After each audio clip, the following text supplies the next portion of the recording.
Bonjour à tous et bienvenue dans cette vidéo où je vais vous présenter rapidement l'outil publicitaire de X et donc vous présenter les différents paramètres à mettre en place pour pouvoir commencer à faire de la publicité sur X et de faire en sorte de maximiser vos résultats dès le début. L'idée c'est vraiment de vous donner envie d'essayer. Moi ça fait un petit moment déjà que je suis sur X, j'avais pas trop publié de contenu jusqu'ici, mais voilà, l'idée c'est vraiment que vous puissiez, enfin en tout cas, vous donner envie d'essayer cette nouvelle régie publicitaire et donc de vous montrer les premiers basiques pour pouvoir lancer votre première campagne publicitaire et vous faire votre propre avis. Parce que X est en train de changer. Alors, pour me présenter rapidement, moi je m'appelle Kevin Canal, j'ai créé l'agence Racine X il y a maintenant de ça un an, et ça fait environ 3 ans que je travaille sur la régie, enfin sur Twitter initialement. J'ai décidé de créer mon agence au moment où l'application a été rachetée et elle est devenue X, parce qu'il y a des ambitions de faire quelque chose de grand, et l'idée c'est de proposer donc nos services d'accompagnement aux entreprises et aux marques pour les intégrer directement sur la plateforme, et de construire également une stratégie d'acquisition via la partie ads.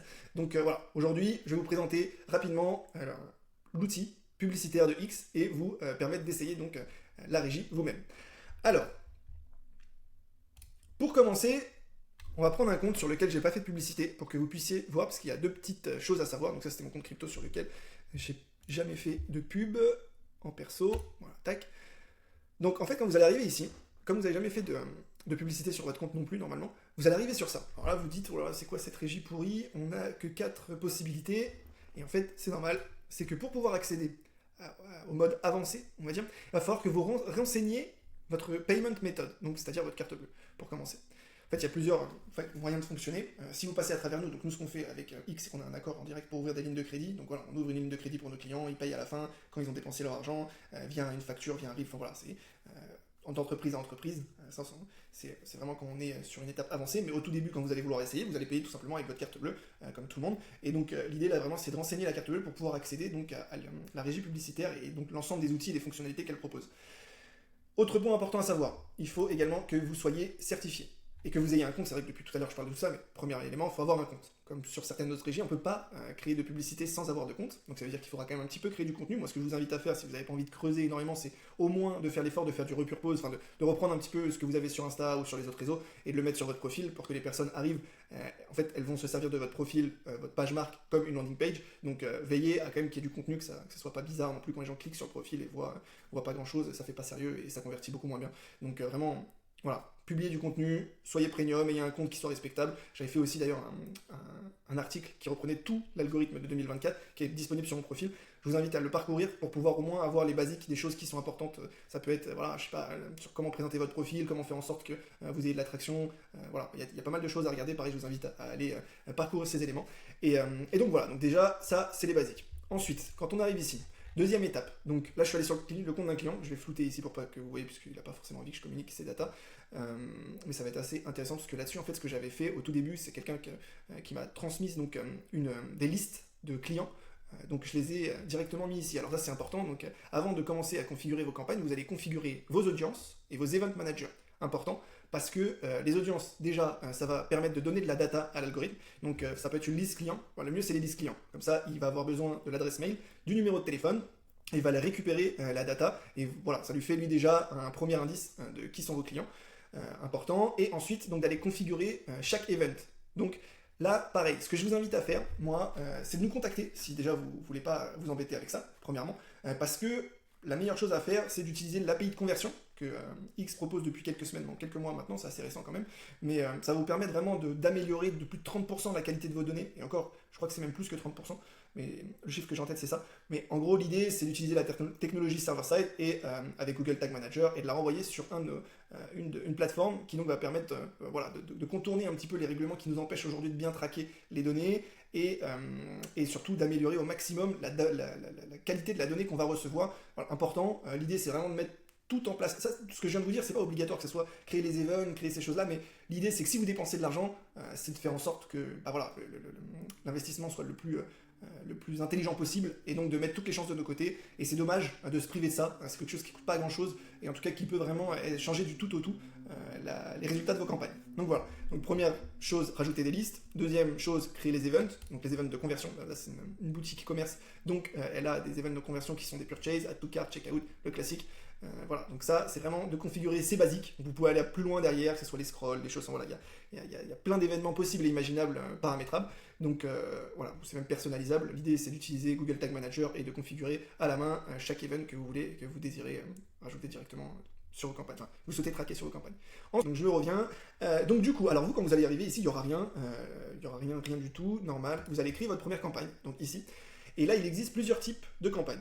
Alors moi déjà, ce que je vous recommande, la publicité, c'est une question de répétition. Donc il faut que vous rentriez dans la tête des gens, et pour ça, il va falloir... Moi, ce que je fais, généralement, ce que je recommande, c'est de commencer par un jeu concours. Et ma petite astuce, c'est que je mets la partie campagne awareness, donc avec du reach, qui va donc favoriser la visibilité du post. Pareil, je la double avec une deuxième campagne d'engagement sur un jeu concours. C'est-à-dire qu'en gros, on va faire un post. Là, vous pouvez vous créer un post sur votre profil, donc un jeu concours de votre produit. Attention, ça c'est vraiment important, c'est de votre produit. Ça sert à rien de faire gagner je sais pas, un voyage aux Seychelles. Les gens que vous allez avoir, c'est des gens qui veulent partir aux Seychelles, c'est pas des gens qui veulent acheter vos produits. Ce qui est important, c'est de faire gagner vos produits. Donc vous faites un jeu concours avec vos produits, vous double campagne, engagement, reach, comme ça vous maximisez la visibilité et les engagements sur ce jeu concours. Et déjà ça va vous permettre d'avoir des leads froids, de donner à l'algo un début d'idée de qui sont vos clients, et derrière ça vous permet de commencer d'initier tranquillement du retargeting. En parallèle, ce que je vous recommande, c'est de mettre une publication vidéo, de créer une publication vidéo qui reprend soit vos produits, soit votre mission, soit voilà, qui reprend le cœur de votre activité, de la mettre en publication épinglée. Là, je vous parle vraiment sur Twitter, hein, pas sur sa régie, mais vraiment sur Twitter. Vous créez une publication, vous voulez que ce soit votre publication quand les gens arrivent dessus. Rappelez-vous, tout à l'heure, je vous ai dit, c'est comme une landing page. Donc, quand les gens arrivent sur votre profil, il faut que la publication épinglée explique soit la mission, soit les produits de la marque, voilà, que ce soit la chose la plus convaincante. Et derrière, vous allez doubler donc avec une vue de vidéo ou website traffic, vidéo views ou website traffic. Mais l'idée vraiment, c'est de drainer un maximum de visibilité sur cette publication. Quel est un maximum de métriques, donc un maximum d'impressions, d'engagement, de visibilité. Comme ça, les gens, ils arrivent, ça fait sérieux. Tout de suite, ça fait sérieux. Et surtout, pareil, toujours dans la même démarche. Donc, en plus, ce qui est bien, c'est qu'on est sur des sommes qui vont être bien moins conséquentes. Si par exemple, vous avez un e-commerce, vous allez beaucoup plus dépenser dans des campagnes d'acquisition que dans des campagnes de notoriété. Logique. Et surtout, les résultats seront meilleurs parce que bon, la conversion, c'est toujours plus compliqué de l'avoir que la visibilité. Donc, voilà, vraiment, cette partie-là, faut la mettre. Il n'y a pas vraiment de recette miracle, de pourcentage exact, de pourcentage de ce que vous devez allouer à ces campagnes-là, mais moi généralement, voilà, ce que je fais, c'est aux alentours de 5-10%. Voilà, ça dépend toujours du budget à côté, mais voilà, c'est important de laisser une petite poche pour faire de la notoriété, très important. Créer du contenu aussi en parallèle, bien évidemment, pour que le profil soit actif et que vous profitiez justement de toute l'attraction que vous drainez à ce moment-là pour créer du contenu et que les choses se mettent en route. Voilà, c'est comme une boule de neige, que ça prenne petit à petit et profiter à ce moment. Ensuite, vous allez configurer donc vos premières campagnes de conversion. Donc sales, voilà, on arrive ici, donc là, hop, test, voilà, hop, on va mettre ça, hop, hop, et donc en gros on arrive ici, donc là, ça c'est la partie campagne, donc la campagne en gros, voilà, vous venez de voir ce que je viens de faire, mais en gros là l'idée c'est vraiment juste de choisir l'objectif, la truc de ce mois, ça c'est voilà, si vous avez une ligne de crédit ouverte, donc chez X, comme je vous expliquais auparavant, là ici vous devrez choisir la ligne de crédit que vous souhaitez sélectionner. Contactez-nous si vous voulez discuter de ça, c'est un peu plus pointu, mais voilà. Après là c'est si vous voulez mettre en CBO, donc c'est-à-dire que le budget, les allocations de budget sur les adsets soient gérées par X. Moi je vous recommande pas, honnêtement. Moi-même ce que je fais, c'est au début, sur chaque adset, je fais une créa. Vraiment, alors je rentre dans le truc, ça fait beaucoup d'adsets, mais au moins comme ça, voilà, on est encore au début de l'algorithme, il n'a pas autant de données que Facebook, c'est bien le point, hein. Facebook a 100 pixels sur 99% des sites au monde, X beaucoup moins, donc il y a quand même moins de data, donc il faut être à côté pour vraiment maximiser le targeting, maximiser vos campagnes, c'est vraiment important, il faut quand même y mettre sa patte, et c'est pour ça que ça prend du temps, parce qu'on est encore au bon vieux ciblage laser aussi, on n'est pas comme à X, comme sur Meta, pardon, où vous mettez un intérêt et il va ensuite lui-même apprendre tout ça, on est encore au début. Ça va arriver, vous imaginez bien, parce que X a un programme dédié à l'intelligence artificielle qui s'appelle XAI, donc on imagine que tout ça va évoluer, mais pour l'instant on en est encore au ciblage laser, on est un peu comme dans Facebook il y a 2-3 ans, enfin même plus maintenant. Mais donc voilà, donc là vous allez arriver ici, Select an event, donc c'est là où toute l'importance de la configuration des événements est, parce que voilà, vous allez lui dire quel est ton objectif, et bien ton objectif c'est de vendre. Là ici, donc le budget de ton adset, donc là tu vas toi te définir, et en gros, derrière, donc là, il va falloir aller ici, Switch Anyway. Comme ça, vous allez pouvoir avoir les vrais paramètres, le vrai paramétrage poussé. Donc voilà, là, vous avez le pays. Vous pouvez aussi choisir donc un endroit, une adresse. Alors, ouais, ça, c'est qu'aux États-Unis ou au Japon, on est encore... c'est d'ailleurs les deux plus grands pays consommateurs de X. On est United States, Japon, et le troisième, je crois que c'est Thaïlande, si je dis pas de bêtises. C'est assez étonnant, le classement. Et quatrième, UK. Donc c'est assez loquace. Mais c'est vrai qu'aux États-Unis, X est très, très développé. Et honnêtement, je vous conseille de ne pas attaquer tout de suite les États-Unis parce que c'est un marché qui est... enfin, disons que pour l'instant, la régie, elle est en développement, mais elle n'est pas, comment dire, aussi pointue par rapport au nombre d'utilisateurs actifs qu'il y a aux États-Unis, donc c'est assez difficile en termes de paramétrage. C'est le mode expert, on va dire. Donc je vous conseille pas d'attaquer par les États-Unis en tout cas, mais ça peut être intéressant d'essayer dans un second temps. Mais voilà, donc bon, je pense que la plupart de vous choisiront directement ici, pas de Radius. Voilà. Après, donc ici vous avez les operating systems, le pro-targeting. Alors ça c'est autre chose, je ferai une vidéo dédiée au pro-targeting. En fait, le problème de X pendant très longtemps, c'est que c'était difficile de targeter. L'outil de targeting était vraiment pourri. Et en fait, ils ont financé une boîte qui a qui est vraiment spécialisée là-dessus, qui a créé cette solution, donc qui s'appelle X Pro Targeting. En fait, elle a pris toute la data de X afin de créer des audiences, des bassins d'audience. Et donc, voilà, c'est à elle, on fera une démo spéciale pour cet outil-là, mais ça va vous permettre de pouvoir aller choisir dans une liste de bassins d'audience, ou sinon de la claim, donc c'est-à-dire, voilà, je sais pas, vous vendez un projet crypto par exemple, sur un pays bien spécifique, le bassin d'audience n'est pas encore fait, et ben eux, ils vont aller chercher, on va leur demander d'aller chercher toutes les personnes qui, je sais pas, au Portugal, sont intéressées par la crypto et sont actives dans cet univers-là. Et derrière, eux, comme ils ont accès à toute la data de Twitter, ils vont aller la faire eux-mêmes, quoi. Donc on est un peu en mode MVP, hein, et c'est justement ça qui rend le sujet excitant, c'est que on voit vraiment qu'on est encore au balbutiement de cette plateforme, on est encore sur du bricolage entre guillemets sur certains aspects, mais justement c'est ce qui fait vraiment son intérêt et ce qui fait qu'on y arrive aujourd'hui grâce justement à ces différents outils qui ont été lancés, mais c'est encore que le début, donc il faut y aller. On va se configurer pour la partie, alors c'est pas comme Facebook, mais sur la partie targeting de liste ou d'éléments de conversion, donc des personnes qui ont déjà acheté ou autre. Là par exemple, voilà, on va tout retrouver ici. All buyer, tac, all buyer 90. Alors bon, vous voyez, vous allez voir la liste. Alors là, vous inquiétez pas si ce montant-là est bien inférieur au nombre de personnes qui sont sur la liste. En fait, c'est les utilisateurs identifiés sur Twitter et reconnus. Donc bon, voilà, c'est possible que le montant soit bien inférieur. Nous, par exemple, là, sur cette liste-là, il y avait, je crois, 5-6 000 personnes, et là, il n'y en a que 1000. Donc ça veut dire qu'en fait, il a identifié que 1000 personnes qui sont vraiment actifs via les coordonnées qu'il a récupérées sur Twitter. Voilà, donc là, ici, on a les listes qu'on a renseignées nous-mêmes, voilà, et ensuite, on a Website Activity, donc voilà, vous allez retrouver Add to Cart, Page View, Purchase, Scroll, voilà, tout là, c'est ici, le pixel, la visite, si vous voulez faire du targeting, c'est ici, donc voilà, et surtout, si vous voulez faire des campagnes d'acquisition, le classique, vous faites exclude et vous allez exclure donc tous ceux qui ont acheté chez vous, voilà, comme ça, vous faites que de la custom audience, que du retargeting, que de l'acquisition ou que du retargeting. Excusez-moi, je vais finir par y arriver. Voilà, include, exclude ici. Et dernier point important, c'est aussi, vous pouvez demander à l'outil que je vous présenterai dans un second temps, c'est ProTargeting, vous pouvez demander qu'il choisisse toutes les personnes qui ont fait des commentaires négatifs sur vos pubs ou sur vos contenus, et ça va les mettre en dehors. Donc ça vous crée aussi des listes de personnes qui sont les plus susceptibles d'avoir des commentaires négatifs sur votre plateforme. Donc je vous recommande vraiment d'utiliser cette partie-là, que ce soit pour le retargeting, mais également pour vos campagnes classiques, pour pouvoir donner un maximum d'opportunités à X de bien comprendre qui sont vos clients ou qui ne sont pas vos clients, pour ensuite lui-même derrière diffuser vos publicités de la meilleure des manières. Attends, ici. Vraiment, ça, je vous invite vraiment juste à sélectionner votre audience cible. Donc là, voilà, vous avez... là, c'est là où c'est un peu plus intéressant. Donc là, on arrive sur les targeting features, donc les mots-clés. Les abonnés look-like, donc c'est-à-dire, voilà, par exemple, vous allez choisir une page qui correspond, vous dites que les personnes qui suivent cette page-là sont susceptibles d'être intéressées par votre produit, donc voilà, là vous allez faire une liste de pages visées, les intérêts, pareil, alors les intérêts c'est différent, hop, moi je sélectionne 3-4 intérêts par campagne, et j'essaye après par ad7 de les... par ad7, pardon, je dis par campagne, par ad7, et après j'essaye de varier en fonction des ad7, voilà, mais sans aller non plus trop loin. On peut rester assez large, n'oubliez pas que le coût de diffusion est très faible, donc restez quand même assez large, parce que c'est dommage si l'algo se trompe ou pète les plombs ou comprend pas ce que vous voulez lui faire faire, c'est dommage qu'il aille s'embêter sur une niche qui n'est pas la bonne. D'ailleurs, vous verrez très rapidement sur la partie frequency si ça fit ou pas, quoi.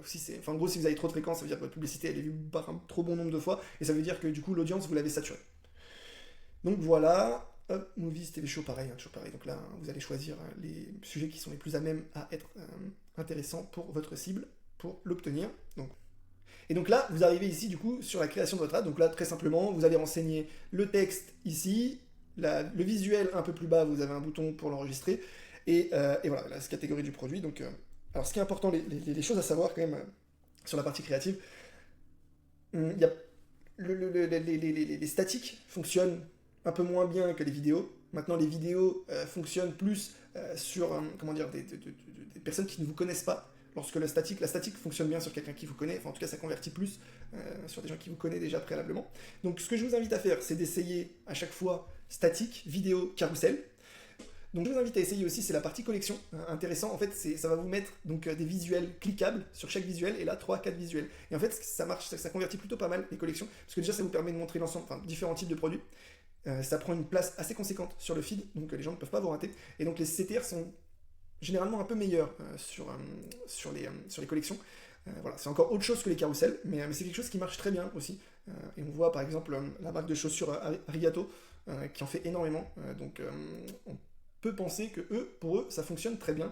Et c'est vrai que pour la partie sneakers, c'est pas mal parce que du coup, vous pouvez mettre différents sneakers. Enfin, voilà. Vraiment, c'est une fonctionnalité très intéressante.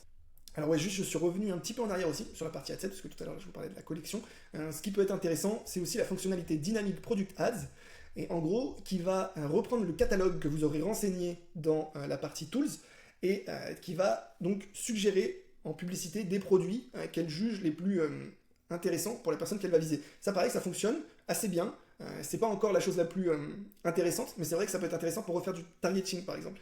C'est une fonctionnalité qui pousse pas mal sur le targeting. Voilà, il y a aussi cette fonctionnalité là qui est disponible, donc je vous invite à l'essayer.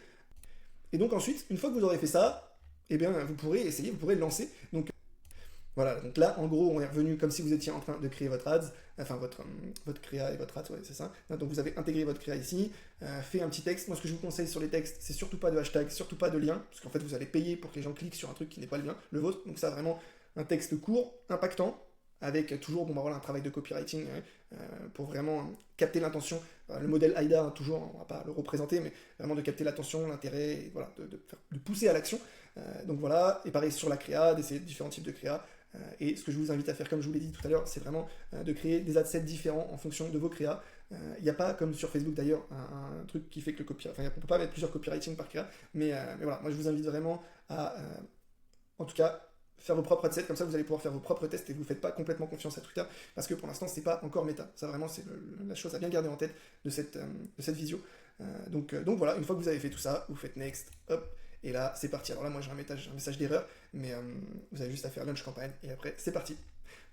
Et une fois que c'est créé, donc vous allez revenir ici. Donc là, en gros, vous allez voir au début, c'est vraiment, enfin, c'est un peu le bazar. C'est un peu le bazar. On est sur, comment dire, plein de métriques qui ne sont pas cela. Donc moi, ce que je vous invite à faire, même une fois que la campagne est lancée, même avant que vous ayez des résultats à analyser, c'est de créer votre propre tableau. Donc vous faites Metrics, Custom Metrics. Là, vous choisissez. Alors moi, j'ai mis cela pour celle-là. Voilà, j'ai pas mal de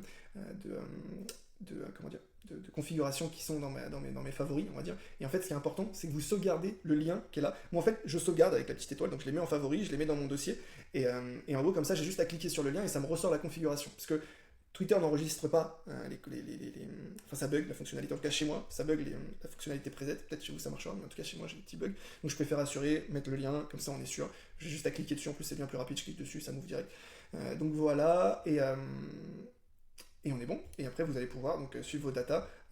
Donc là sur celle-là, ces campagnes ont plutôt bien marché, ça fait un petit moment maintenant qu'on est sur X, donc ça tourne plutôt bien, et donc voilà, une fois que vous aurez ça, vous pourrez analyser. On fera une prochaine vidéo avec des outils, une présentation d'outils plus poussés, la fonctionnalité shopping pareil, je vous la présenterai dans une autre vidéo, la fonctionnalité targeting, je vous la présenterai dans une autre vidéo, et là en tout cas vous avez tous les basiques pour pouvoir lancer vos premières campagnes sur X, de pouvoir les analyser tranquillement, et d'avoir vos premiers résultats. En tout cas, voilà. Donc n'hésitez pas, si vous avez des questions, des commentaires, envie d'échanger. Moi, je suis passionné de X depuis très longtemps maintenant, donc même d'en discuter avec vous, ça sera un grand plaisir. Et voilà, et si vous avez le moindre sujet, n'hésitez pas à me contacter, ça fait toujours du bien de discuter avec des gens. Je vous remercie et je vous souhaite une très bonne journée. À bientôt.